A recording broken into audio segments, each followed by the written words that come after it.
ಅಶ್ವಿನಿ ಕೂಡ ನಿನ್ನೆ ಇಲ್ದದ್ನೆಲ್ಲ ಹೇಳಿದ್ಲು. ಅವ್ರು ನಿನ್ನ ಆಗಿದ್ರೆ ಗೆಲ್ತಾರೆ ಅಂತ ಕನ್ಫರ್ಮ್ ಅವ್ರಿಗೆ ಗೊತ್ತಿಲ್ಲ. ಗಿಲ್ಲಿ ಗೆದ್ದೇ ಗೆಲ್ತಾರೆ ಅಂತ ಅವ್ರಿಗೆ ಕನ್ಫರ್ಮ್ ಗೊತ್ತಾಗ್ಬಿಟ್ಟಿದೆ. ಗಿಲ್ಲಿ ಗೆದ್ದೇ ಗೆಲ್ತಾರೆ ಅಂತ ಅವ್ರಿಗೆ ಎಲ್ರಿಗೂ ಗೊತ್ತಾಗಿದೆ. ಆಚೆ ಕಡೆ ಇಡೀ ಕರ್ನಾಟಕನೇ ಅವ್ನು ಗೆದ್ದು ಬರಲಿ ಅಂತ ಅವ್ರ ಆಶೀರ್ವಾದ ಚೆನ್ನಾಗಿದೆ ಸರ್. ಕಾವ್ಯ ಗೆಲ್ಬೇಕು ಮೇಡಮ್, ಕಾವ್ಯ ಗೆಲ್ಬೇಕು, ಕಾವ್ಯ ಗೆಲ್ಬೇಕು 100% ಮೇಡಮ್. ಗಿಲ್ಲಿ ಗೆದ್ದೇ ಗೆಲ್ತಾರೆ. ಸಪೋರ್ಟ್ ಕೊಟ್ಟಿರೋದು ಗಿಲ್ಲಿನೇ. ನಿನ್ನೆ ಸುದೀಪ್ ಸರ್ ಇಂಡೈರೆಕ್ಟ್ ಆಗಿ ಗಿಲ್ಲಿ ನೀನು ಗೆಲ್ಲು ಅಂತ ಹೇಳಿದ್ದಾರೆ. ಖಂಡಿತ ಸರ್, ಇಂಡೈರೆಕ್ಟಾಗಿ ಹೇಳಿದ್ದಾರೆ. ಯಾಕಂದರೆ ಅವನು ಒಳ್ಳೆತನ, ಅವ್ನು ನಡ್ಕೊಳ್ಳೋ ರೀತಿಲಿ, ಅವ್ನು ಕೊಡ ಮರಿದಿಲಿ ಅವ್ನು ಒಳ್ಳೆತನ ಎದ್ದು ಬಂದ ಕಾಣ್ತಿಸ್ತದೆ. ಈ ಕಾವ್ಯಂದು ಕಾವ್ಯನ ಅವರು ಕಿಚಾಯಿಸ್ಬೋದು, ರೇಗಿಸ್ಬೋದು, ಯಾವತ್ತೊಂದು ಹೆಣ್ತನ ಬಿಟ್ಕೊಟ್ಟಿಲ್ಲ.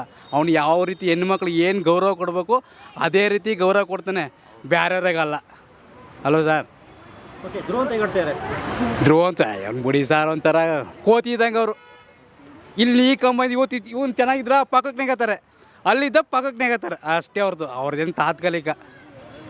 ಫೈನಲ್ ಲೀಸ್ಟಲ್ಲಿ ಗಿಲ್ಲಿ ಅವರು ಖಂಡಿತ ಬಂದೇ ಬರ್ತಾರೆ ಸರ್. ಇನ್ನು ಧ್ರುವಂತವರು ಆಗಾಗ ರಚಿತಾಗಿ ಬದಲಾಗ್ತಾರೆ, ಹೇಗನ್ನಿಸ್ತಿದೆ? ಒಂಥರ ಸಬ್ಗಿ ಥರ ಸಾವನು. ಒಂದೇ ಮತ್ತೆ ಕೇಳ್ಬೇಕಂದ್ರೆ ಅವನು ಯಾವಾಗ ಅಂತಾನೆ, ಯಾವಾಗ ಹೇಳ್ತಾನೆ ಅಂತ ಗೊತ್ತಿಲ್ಲ. ಒಂಥರ ಸಬ್ಗಿ, ಇವತ್ತು ಇಲ್ಲಿರ್ತಾನೆ, ನಾಳೆ ಅಲ್ಲಿರ್ತಾನೆ. ಒಂದೇ ಮತ್ತೆ ಕೇಳ್ಬೇಕಂದ್ರೆ ಅವನ್ನೆಲ್ಲ ಬರಲ್ಲ ಸರ್.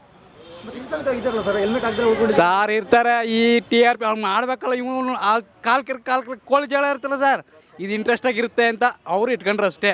ವಾರ ಹೋಗ್ಬೋದೇನೋ ಅಂತ ಅನ್ಕೋತೀನಿ ನಾನು.